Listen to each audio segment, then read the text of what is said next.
咁翻到嚟第二節啦，咁我哋仍然都係講翻上個禮拜嘅戲㗎。咁其實上個禮拜真係有好多戲係啊好值得講嘅，咁就我哋今次講一套戲其實就係一套大陸好火紅嘅電影啊，即係收咗7億幾票房，8億都有啊。上個星期講一套好不堪嘅大陸片啦。咁今次又講咗好多嘅。喂，其實我又想知道咧，究竟喺大陸收嘅即係大陸嘅片咧，喺大陸嘅票房咧，要幾多億先為之到收支平衡咧？嗱，有聽過話呢個《天機》呢一套戲啦，佢拍咗即係1.6億啦，其實應該估計咧佢要4-5億咧佢先至回到本嘅。咁即係話其實你計3倍啦，即係話你嘅製作費，你嘅製作費你收製作費嘅3倍票房咧，你就可以回到本啦。呢套《致青春》已經賺到笑啦。因為其實佢拍得6000萬到啫，但係收咗7億啦，咁就講呢套戲個全名叫《致我們終將逝去的青春》。一份6000萬嘅功課已經好貴啦。以功課嚟講，幾貴啦。係啊。咁就係即係呢個趙薇咧，《還珠格格》嘅趙薇，即係畫皮兒嘅趙薇，就係呢一個佢讀赤壁嘅趙薇。咁就係佢讀呢個北京電影學院導演系碩士嘅畢業作品嚟嘅。咁啊，第一次嘅得到嘅長片啦。咁就有關錦鵬幫佢做監製啦。咁啊，李祥做呢個編劇啦。其實真係原著小説都係佢寫嘅。啊，原著唔係佢啫，原著sorry。原著唔係佢寫嘅，係改編嘅。咁啊，李祥，我記得佢好似係咪姨媽的後現代生活個編劇嚟嘅都係，我記得好似係。咁講翻套戲講啲咩先啦？致我們終將逝去的青春一本小説改編啦，聽個名其實有啲少少好悲哀嘅感覺㗎已經。咁個故事就係講呢個鄭薇啦，喺個唔知農村喺小市鎮出城讀書嘅一個女仔，咁啊讀大學諗住去揾翻佢一個青梅竹馬暗戀對象嘅，係咪算哥哥咧？即係總之係大佢幾年啦。大佢幾年嘅一個叫林靜，咁就係林靜啦。咁就呢個阿鄭薇咧就係呢個楊子珊飾演嘅，咁就咁一心就係呢個韓諗金飾演嘅。住同一個城市讀書，咁段戀情可以修成正果嘅時候咧，就發現林靜走咗佬喎。咁啊大受打擊啦，咁啊但係咧喺呢個時候就即係遇到佢幾個室友啦，就都係即係都對佢好好嘅。咁啊包括即係有個院管啊，好靚嘅女神級別嘅院管啦，一個好男仔頭嘅朱小筆啦，同埋一個有潔癖嘅黎慧娟嘅，係啦。咁同埋佢係啱啱入嚟嘅時候識咗2個師兄啦，咁啊一個叫張開啦，另一個唔記得叫咩，許開陽啊，就係有錢仔嚟嘅呢個，好有錢嘅有錢仔啦，咁開始咗佢大陸學生活啦。咁有一次佢問阿張開唔知攞啲咩睇嘅時候咧，就唔覺意招惹到呢個男主角趙又廷飾演嘅陳孝正。咁啊陳孝正為咗保護佢自己嘅財產心切咧，就一嘢將阿鄭薇拱咗落地下，然之後正所謂不是冤家不聚頭，咁2個人自自然然就好似有啲曖昧發生啦。咁然之後就講下佢哋嘅大學生活啊，然之後呢樣嗰樣啊，之後嘅嘢大家自己慢慢睇啦。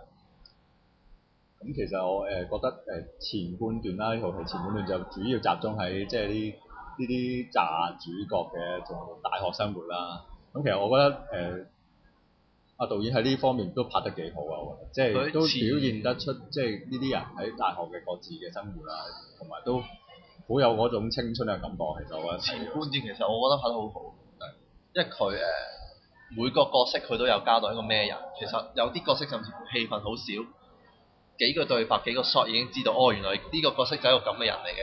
即係佢嗰個人物嗰個性格個塑造其實係好完整啦，其實係即係你一睇個樣睇幾時，你已經認得嗰個人究竟係邊一個係咩樣，拍得幾細緻，我覺得大學生活嘅，同埋嗰啲人物關係都即係都覺得係講得幾好嘅，我覺得。唔係最緊要係佢喺大學生活嗰段時間拍得出一個好青春嘅感覺，同埋亦都拍得出即係現實，即係嗰個境況緊對佢哋嗰個生活緊造成啲咩影響啦，對佢哋個愛情觀究竟造成啲咩影響啦？因為其實套戲即係你同那些年比，那些年就比較即係比較夢幻啲嘅，我覺得就正面開心好多啦，那些年。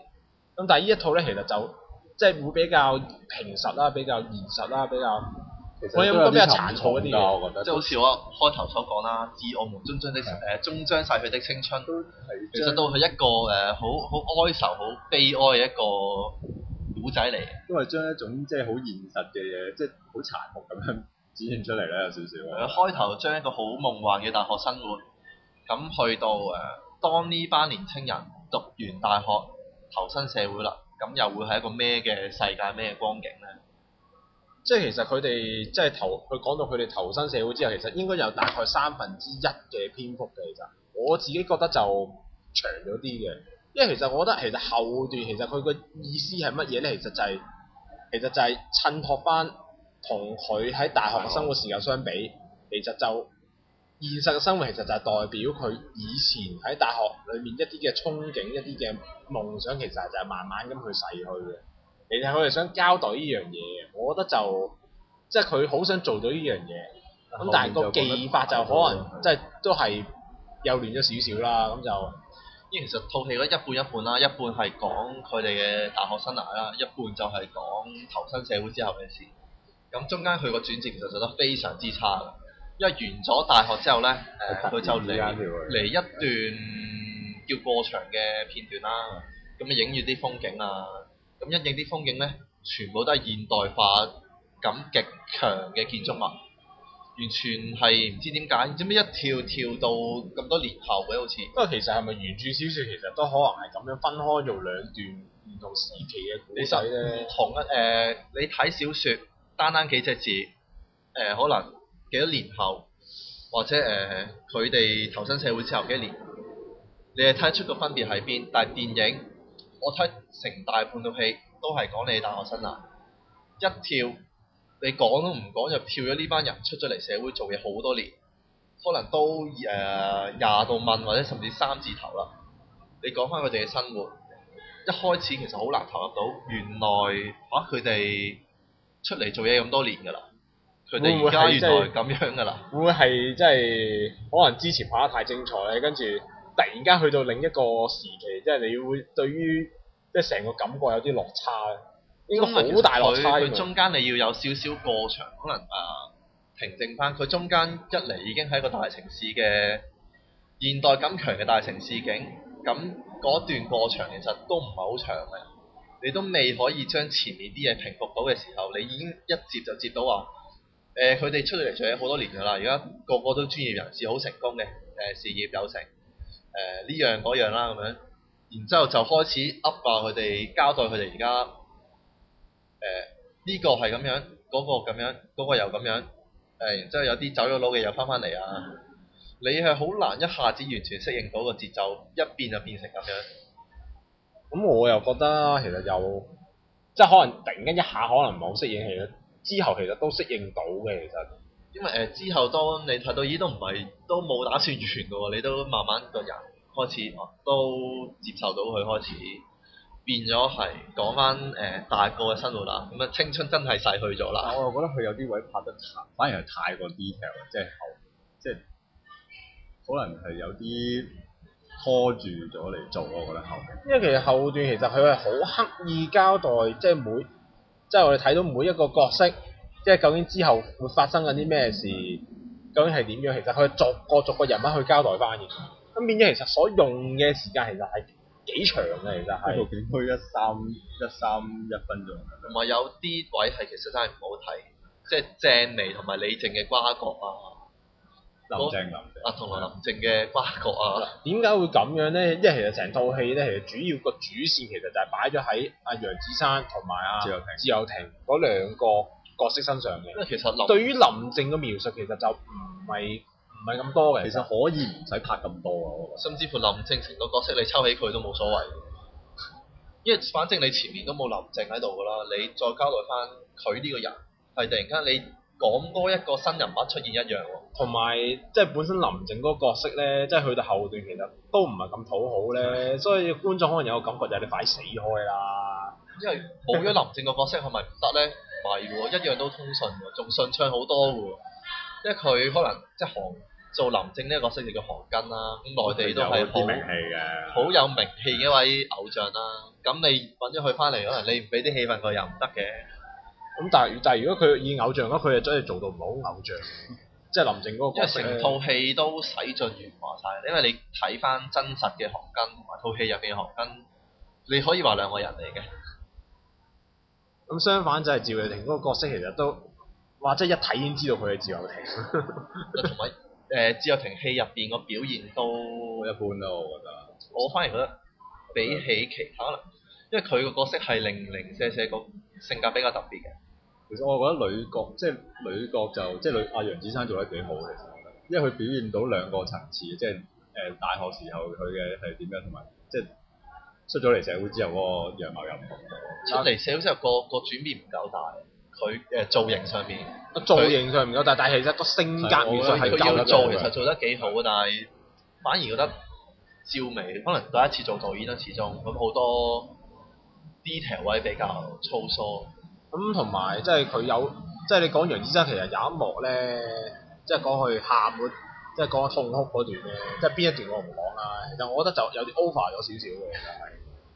不過其實就唔會影響好大。其實佢拍得多唔多嘅，我唔係好熟悉嘅，即係佢係咪算係拍到好多戲嘅？嗱，其實佢就應該就26歲咁上下嘅啫，佢就即係佢電影演出經驗其實唔多嘅，即係如果你喺電影嚟講，其實佢算係一個新人嚟嘅，即係就算仲有一個叫做飾演院管嗰位叫江疏影咧，即係嗰個靚女咧，其實都係啲30未到嗰啲女演員嚟嘅，咁所以其實你話大陸其實即係因為呢套戲其實係出到好多個，出到即係幾位新世代嘅演員喺度嘅，同埋呢幾個演員，其實每一個演員都有佢發揮空間，有表現。咁可能係做小北都好有發揮空間，我覺得其實。嗱，朱小北咧，其實我嗰個角色其實可以再寫多啲嘅，即係例如話佢講佢要面子嗰個性格係咪，因為要面子去到佢做啲要做啲之後佢發生啲事咧，我就有啲拗頭嘅，我自己就我睇到嗰幕，我覺得。其實講朱小北嗰個佢一個隱喻係到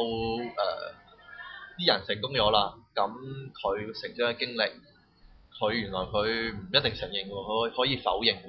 因為佢就太要面啦，所以佢唔容許人哋去知道佢一啲不堪嘅過去。未必係講翻，係可能往事係咪即係可能往事對佢嚟講，佢真係好唔願意。即係有啲人就好想重睇往事，但係佢就可能係一個唔想。甚至乎佢走，佢都唔想俾啲室友知道啊嘛。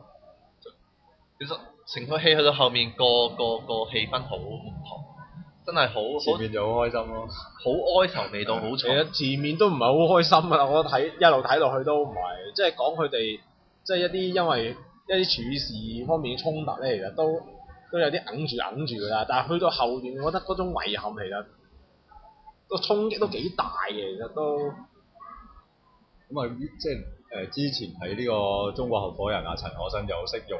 即係嗰個年代嘅啲歌嘅襯托啦，咁其實今次趙薇都有用一啲即係叫做嗰個年代嘅歌去擺喺即係呢套戲啦，咁我都覺得都 OK 嘅。每一首歌咁，據聞嗰首歌內地係紅翻起上嚟啦。咁同埋其實佢講啲嘢其實好貼近翻嗰個時代，係咪算好貼近嗰個時代？因為我睇佢大學時嘅服飾，其實應該係好再早期啲60、70年代嗰啲。但係一跳到現代化嘅時候，變咗係現代，中間其實個落差幾大。咁其實即係你講個年代應該係19，即係呢套《致青春》應該係90年代頭喎，因為佢唱嗰首歌90年代㗎嘛。但係佢大學時代唔知佢服飾係可能內地嗰陣時真係興咁樣着啊。其實你同中國合夥人比咧，其實講佢大學個年代其實有好多嘢都好相似嘅，即係嗰個年代接近啦，服飾接近啦。